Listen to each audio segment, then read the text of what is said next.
이 마음 변하게 도와주시기 원합니다. 아버지 바꿔서 오직 하나님 앞에 주여 믿음으로 사는 우리들 될 수 있도록 축복하여 주시기를 간절히 소원합니다. 할렐루야 고라바라바리. 사랑하는 내 아버지, 능력의 우리 아버지 하나님 내 주님을 사랑합니다. 경배합니다. 찬양합니다. 오마카라바라바리 올라라바라바 그루야라바 고라바리. 사랑하는 내 아버지 하나님의 늘 진심으로 감사하고 사랑합니다. 경배합니다. 아버지, 회개하는 마음으로 이 시간 우리가 섭니다. 주님 앞에 이 시간 귀한 성도들 축복하여 주시기 바랍니다. 오 할렐루야 라바코라. 아버지,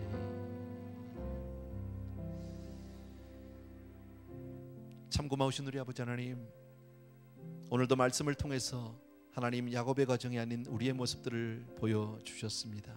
어쩌면 지금의 세대가 바로 이런 것 같습니다. 세상은 많이 변하고 세월이 지난 것 같아도 인간의 본성은 그때나 지금이나 그리 달라지지 않은 것을 보게 됩니다. 사랑하는 아버지 하나님, 정말 우리들이 믿음으로 살 수 있도록 은혜를 베풀어 주옵소서. 우리들이 정말 하나님의 말씀을 쫓아서 한 걸음씩 조심스럽게 세상을 이기며 살아갈 수 있도록 축복해 주시기를 간절히 소원합니다. 오늘 야곱의 한 가정의 그 적나라한 모습들을 하나님 성경을 통해서 우리에게 가르쳐 주셨는데, 아버지 하나님, 주여 정말 자녀 교육의 부재로 혹시 우리 자녀들이 망가지고 있지는 않은지, 아버지면 우리가 뭐든지 돈이면 다 된다는 그런 물질 만능주의에 사로잡혀 살고 있지는 않은지, 아버지 하나님 내 자신을 돌아보게 도와주시기 원하고, 이 패역한 세대 가운데 성도덕이 무너져가고 아버지 하나님 무엇이 아버지 하나님의 주의 정말 바른 가치관인지를 모르고 혼동된 세대 가운데 우리 자녀들이 크고 있지는 않은지, 정말 우리 자녀들을 바로 잘 양육할 수 있도록 이 험난한 세대 가운데서 아버지 하나님 주여 정말 진리가 무너지고 아버지 하나님의 절대 원칙들이 무너져 나가는 이 엄청난 아버지 하나님의 그런 세상 가운데 자녀 키우기가 무섭고 두려운 이 세대 가운데 오직 하나님의 말씀으로 우리가 먼저 양육되게 도와주시기 원하고, 야곱과 같이 그렇게 아버지 하나님의 기회주의적인 겉으로 정말 아버지 하나님의 필요할 때만 하나님을 찾는 그런 사람들이 되지 않게 도와주셔서 우리 자녀들이 신실한 신앙자가 될 수 있도록 도와주시기를 간절히 소원합니다. 우리 자녀들에게 믿음의 유산을 남기는 부모들이 되게 도와주시기 원하고, 자녀들을 위해서 늘 기도하는 부모님들이 될 수 있도록 축복하여 주시기를 원합니다. 하나님의 말씀이라면 아버지 하나님의 주여 정말 내 생명을 던져서라도 그 말씀을 지키고 순종하는 그런 믿음의 삶을 살아갈 수 있도록 우리 믿음의 담력과 아버지 하나님의 믿음의 정말 아버지 하나님의 경건함을 허락하여 주시기를 간절히 소원합니다. 하나님을 이용하는 사람이 되지 않기를 간절히 소원합니다. 아버지 하나님, 비록 우리가 부족하다 할지라도, 비록 우리가 연약하다 할지라도 하나님, 하나님의 은혜 때문에 지금까지 지내왔고 지금까지 하나님이 지켜주고 세워주신 줄로 믿습니다. 사랑하는 아버지, 하나님의 은혜가 우리를 온전케 하는 줄로 믿습니다. 날마다 정말 하나님 의지하고 사는 우리 귀한 성도님들 다 되어줄 수 있도록 축복하여 주시옵소서. 이제는 우리 주 예수 그리스도의 은혜와 하나님 아버지의 그 극진하신 그 사랑하심과 성령님의 함께해 주신 놀라운 은총이 이 자리에 있는 모든 사랑하는 성도님들 위해 이제로부터 영원토록 함께 계실지어다. 아멘.